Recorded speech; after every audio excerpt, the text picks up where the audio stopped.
Hello again. Thanks for joining me. I was doing some caving and I found a dungeon here.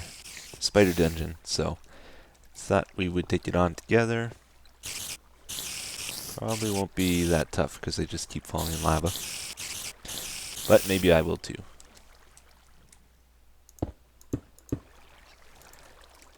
Yep, doing some caving, trying to get some more iron.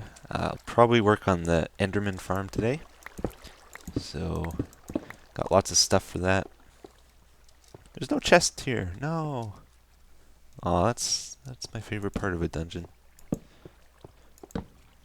Besides making a mob system out of it. I like to get a chest though, or two. Oh well. Yeah, so just kind of a starter project for today's episode. I'm going to work on the Enderman Farm and hook up that second ring. So that'll add 128 spawning spaces, which will cost me 128 iron, so 2 stacks of that for the pistons. And it will cost me 6 stacks of redstone. And 2 stacks of those goes to the pistons as well. So gotta make 2 stacks of pistons, and then I'll need 4 stacks of redstone for the torches. And yeah, got a whole bunch of yellow wool, black wool. I farmed a bunch of black wool, and I'm about to head off here, so I will see you there. This is where the black wool is coming from, by the way. I decided to break down and just make a low-tech sheep farm just to withhold me until I can actually get around to making a fully automatic one that works really well. So, it's a good way of getting black wool quickly. Aha! I love how many people got scared last time we came here from the Enderman falling. Whoa! They're pretty loud when they fall next to you. Okay, so I'm going to add a second ring to this thing today. And there will be a 1 block airspace between the 2 rings. And yes, they stole the watermelon. Might have to do something about that. It'll be annoying if it keeps happening. The other thing a lot of people commented on is that these ender pearls and the XP will be useless here because I can't get back. No, that's not true. All I have to do is kill the dragon, and then the portal will be created and I can get back, no problem. I just haven't done it yet. I can pretty much do it anytime I choose to, so it's not a big problem. Okay, so I'm going to get started here, and I'll probably skip building it because you've seen it, you know how it works. Finally finished the second ring. Took a lot longer than I thought it was going to. Took me a good, I think like an hour and a half, 2 hours to do it. Which is pretty surprising because I had everything here I needed. And I knew how to build it. I just had to place the blocks, but there's just so many blocks to place that it took that long. But it's done.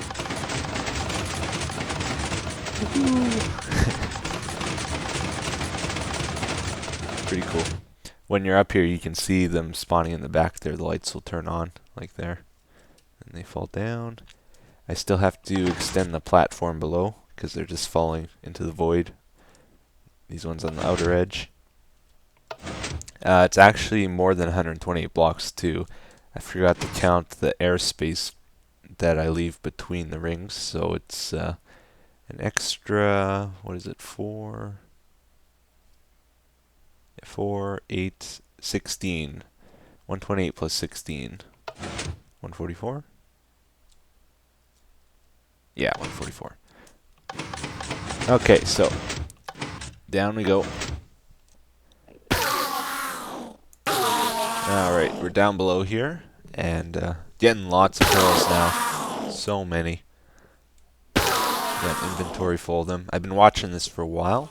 This is the from below view. Slowly but surely they're stealing the watermelon, so I have to use something else. I'll probably try maybe green wool or something. They're just for looks, really. But yeah, there's a lot missing now. Yep, so really want to kill the dragon now just so I can get these pearls out, because they're awesome for transportation. Like, oh, I would just love to have... I plan on setting up like stations in my world every like 100 blocks apart from each other that will have ender pearls in, and speed potions, and food, and everything. So that if I run out of pearls, I can just go up to one of the stations, get refilled, and take off again. But that'll be something for another day. I've been thinking I'm gonna try raise the floor up below this first airspace in the ring so that they won't die, and just see how that works out, how they fill up the floor and stuff. Some people have suggested I should make the floor retractable with pistons so I can control whether or not it's an XP farm or just a pearl farm. It's a good idea, but it's going to cost a lot, so I'll do that towards the end of this project. What's my volume at? It's okay. Alright, so I'll try raise the floor, and we'll see how they fill up the place here. Okay, yeah, it's pretty scary having them wandering around free like this. So that's one thing I might do. I might try and make the pistons push the ground up like that. Another option would be to do fence gates in the rings like that. And I could probably easily just open and close them all with redstone. It'd be a lot cheaper than using pistons, I think. So I think I got no armor on right now. We'll see how this goes. See if they kill me. It's me just casually hunting them. Yeah, this is dangerous. So I'll have to think of something better. I might set up like a tower like in the middle or something and just look at them all. Have them teleport to me, but they won't be able to hurt me. And that way I won't have to run around the place either. We'll see how that goes. Here's like a side view of the thing. I'm gonna go over there, get my stuff, and we'll just try a tower approach to this. See how it goes. It would probably be a lot quicker if I just get them aggro at me. We'll see. Okay, so I should probably get rid of this so they have nothing to stand on. And we will put ladders there. I found out something interesting about this too. If you have ladders on a soil block, they can take the soil block and the ladder will pop off. So even if you have a block they can take covered with something, they can still take the block away. Okay, let's try this out. Gonna make him mad at me. Okay, he can't get me up here. This is 3 blocks up. I wonder if there's a trick to make them get mad at you, because sometimes... Oh, okay, you gotta look kind of at the crotch, I guess. That's the sweet spot. Weird. Yeah. Because if you look at their head, they don't seem to get mad. This is really scary. Oh, dang it. Yeah. Aw. So if I do it that way, I need a safety on it too, so that I can't fall down like that. Yeah, it really starts to fill up down here after a few minutes. The rates slow down though as they populate at the bottom here. Another idea we could try out, something that always gets suggested to me when I go to the end, is the pumpkin approach. And now I can look at them with no problems, and we could probably casually hunt them this way.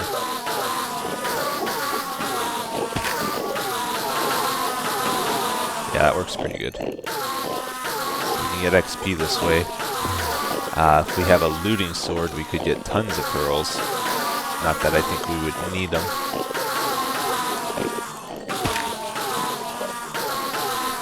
Because these guys very rarely drop a pearl, so even though there's tons on the ground here, a whole lot more Endermen have been killed.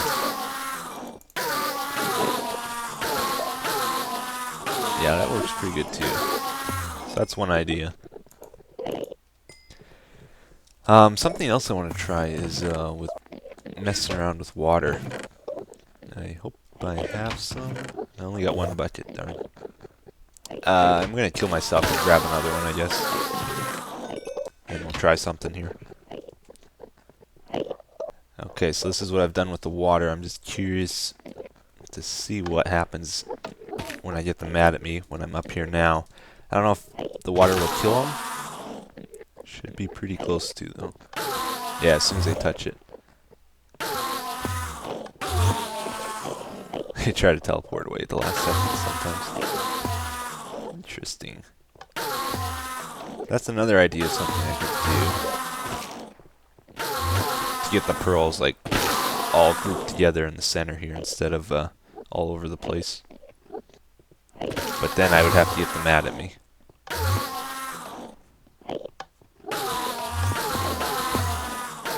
Which I guess doesn't take too long.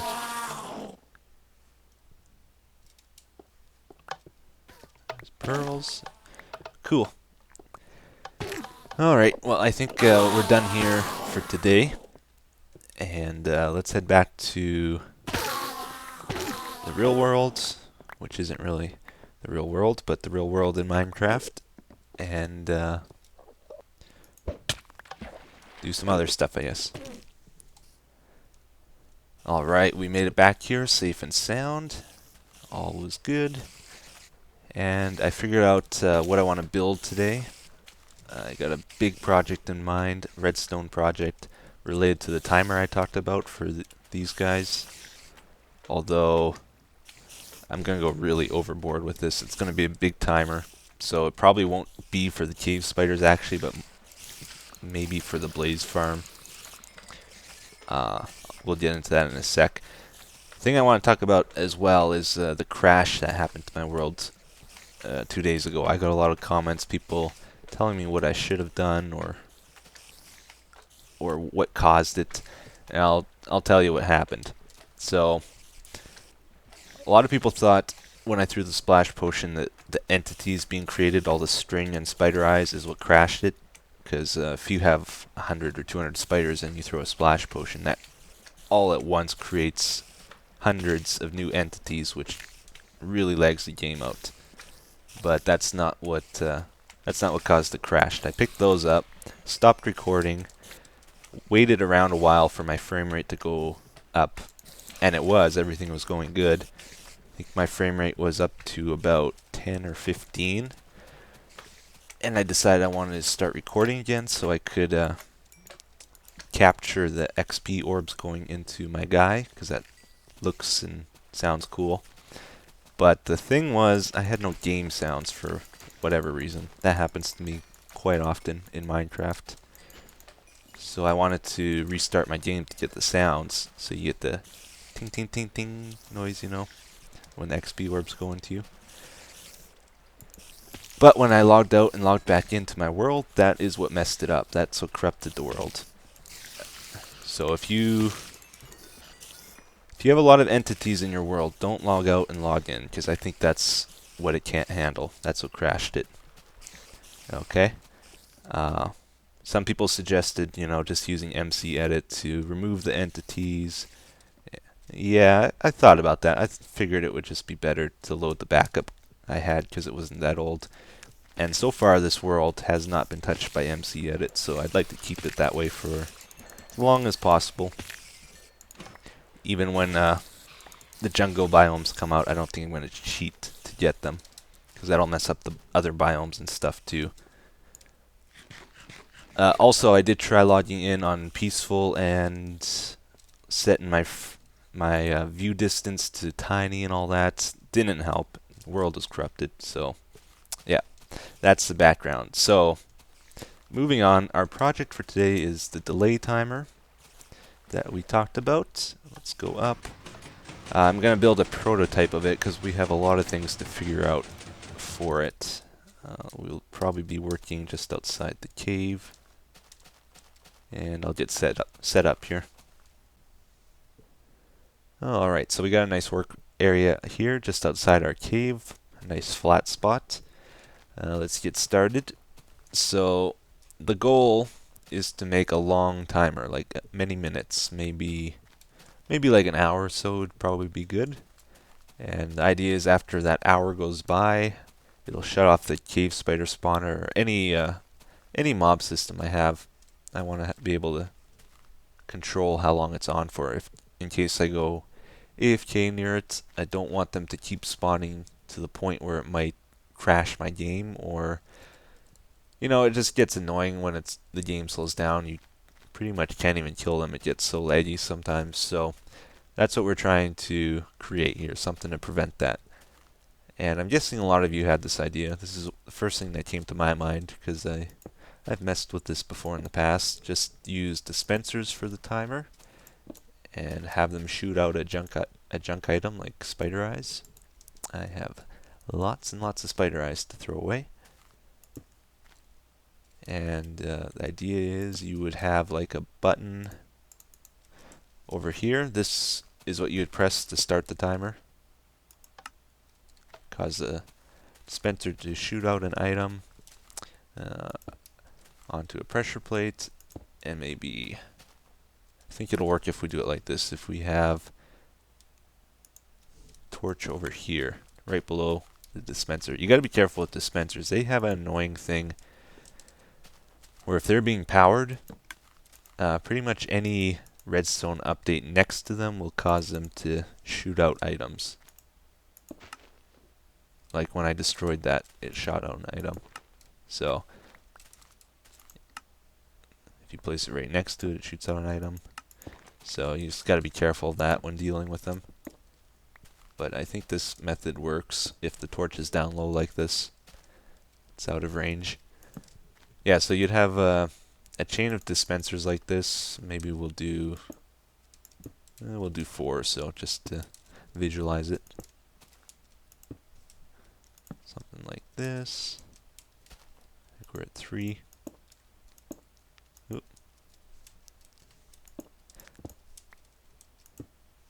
Oop. Yeah, I better go to sleep here. Mobs are going to start spawning. So we have a row of dispensers like that. Every one will add 5 minutes because it'll shoot on an item. Items despawn in 5 minutes, and the idea is when it despawns, like if this one shoots an item onto the pressure plate, after 5 minutes, this torch will turn on, which will power this dispenser. It'll cause it to shoot here. After 5 minutes, this one shoots, and 5 minutes more. And when it gets to end, that's what will cause the cave spider spawners to shut off or whatever. So let's place torches, and yeah, we'll end it here. Okay, and maybe we'll use glass on the sides just so we can see items. Oop. Okay, so I just went ahead and finished it here. So our prototype is a 20-minute timer because we have 4 dispensers. Each one's 5 minutes or so. Slightly longer because there's also the time it takes the item to shoot out and land on the pressure plate and the pressure plate to activate and deactivate and all that stuff. So it's just slightly longer than 5 minutes. Keep that in mind if you're trying to make a clock or something accurate. It's just a little bit longer than 5 minutes.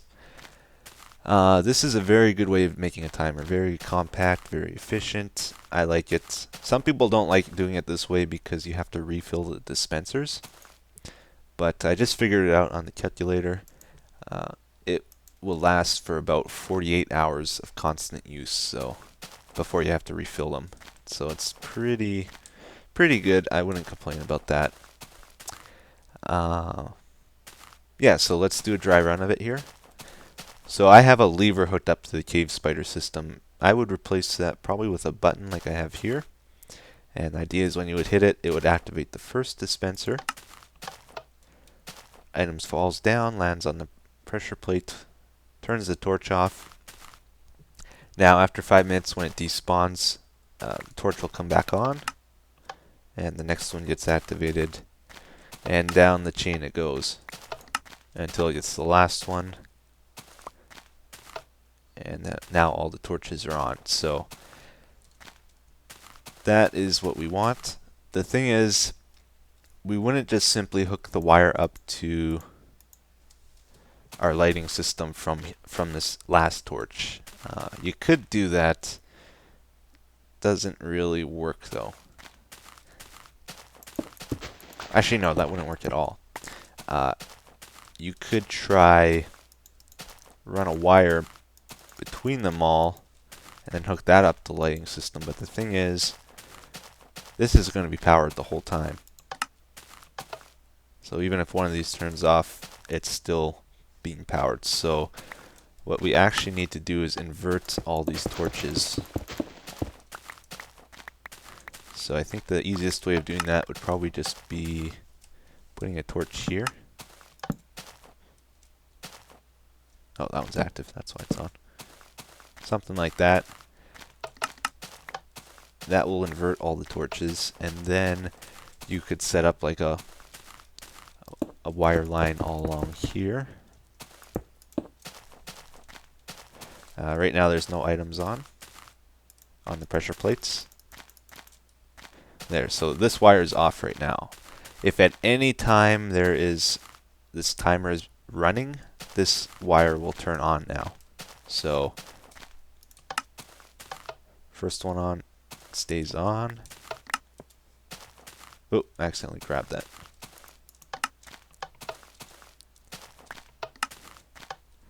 Thing is, it will flicker though, so I might have to add something else to this to prevent that. Not that it's a huge issue, it just might be annoying to hear the pistons switch and then switch back really quick. Okay, now let's say it's at this point, I come back to my computer, I decide to kill all the spiders. Will the timer work again? Like, can we get it to run again while this is already running? And yes, we can. If we press the button again, even though we already have an item further down the line, we can restart it and it will last the 20 minutes again. So it's a pretty good way of doing a timer, and that's what I'm going to hook up for the spiders. I might play around with trying to prevent that flicker between switches though. I'll see if I can figure something out. Okay, so I finally figured it out here. You know, some people think I'm good at Redstone. I got bad news for you guys. It's not really true. I struggle with even the simple things sometimes. I was messing around with an AND gate and a delay at first, and I realized that's not going to work. Then I tried an RS NOR latch and a delay, and that didn't work, and I was kind of shocked and worried that didn't work. And then I realized all you have to do is have your long delay and have just a repeater here, and that will take care of any flicker things. So, because what happens is it takes a while for the repeaters to go off the long chain, so this wire stays powered for however long that takes, and if you turn the power back on, it doesn't take long for it to go through the short repeater, and then it will get ahead of the delay here. So let's just see it. It's easier to realize. So, and that's it. Power stays on constantly. So yeah, like watch this wire here. It doesn't go off. But if you keep this off for however long your delay is here, then it will go off. Okay, and you need to have like a repeater or a torch or something here, something that prevents the power from flowing back, because if you do this, like, we don't need a delay at all, but we need to prevent the power from flowing back, so that's all that was there for. If you do this, so you can't shut the power off, because what's happening is, I don't know if I can explain this. This is constantly sending power out from this repeater. Like if you break this here, this one goes off first, and then this one, then this one, then this one, right?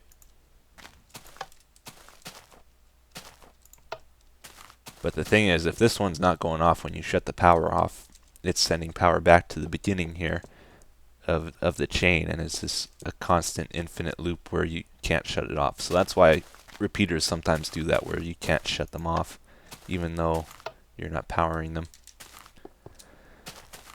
Okay, so this will work. What we got to do next is figure out exactly what kind of delay we need for our setup here. So I'm going to sleep, and we'll try to see what that is. Oh, I got some bad news, guys. Very, very bad news. Very sad news. Tragic. Terrible. The amazing pick, the incredible pick, is just about gone. Just about dead. But it had a good life. Long life, full of good times, good memories. I might keep it around just so I can say I have one. But no, you can't repair enchanted tools, so no way to get the life back. Oh well. Anyway, we got this set up. I added glass on top just so this is consistent and correct. So all we have to do to figure out the timing is just see if that light turns off. No, see if it turns on. Okay, so let's try shorten our delay here quite a bit. Just want to figure out how many repeaters I need. Doesn't have to be an exact delay or anything. Okay, I think it stayed off. Yeah, so we can shorten this a little bit more. We'll try that. Let's restart it. And so yeah, this is the simple timer. This is the basic one we're doing for the cave spiders. But for the blaze farm, I'm gonna be making something different, which we'll probably get into maybe next episode. Oh, it flashed on. Okay, so we need to extend this a little bit. Then we'll restart it. Yeah, I got a pretty cool idea for the timer. It's gonna be really overkill though. Totally unnecessary. It's still flashing. But a few months ago I made this block swapper thing that I thought was pretty cool. I was pretty proud of it, but I never used it for anything, so the other day I happened to see it in my creative world and got the idea of making a timer out of it. So that's what I'm going to do, just so I can use it in something. I think we got it here. Oh, maybe not. Yeah, it's still flashed. Okay, so that's about the delay we need. 1 or 4, 8, 9, 10. So it's really 9, but since this is delayed 1, so that we need 10. Okay, so 3 repeaters. Good to know. Okay, so I think I will end the episode here. I hope you didn't mind a little redstone. This reminds me of, like, I think I can remember the actual episode. I think it was episode 17 when I was working on the delay timer for that other mob system. Good times. Anyway, I'll see you guys next time. Thanks for watching.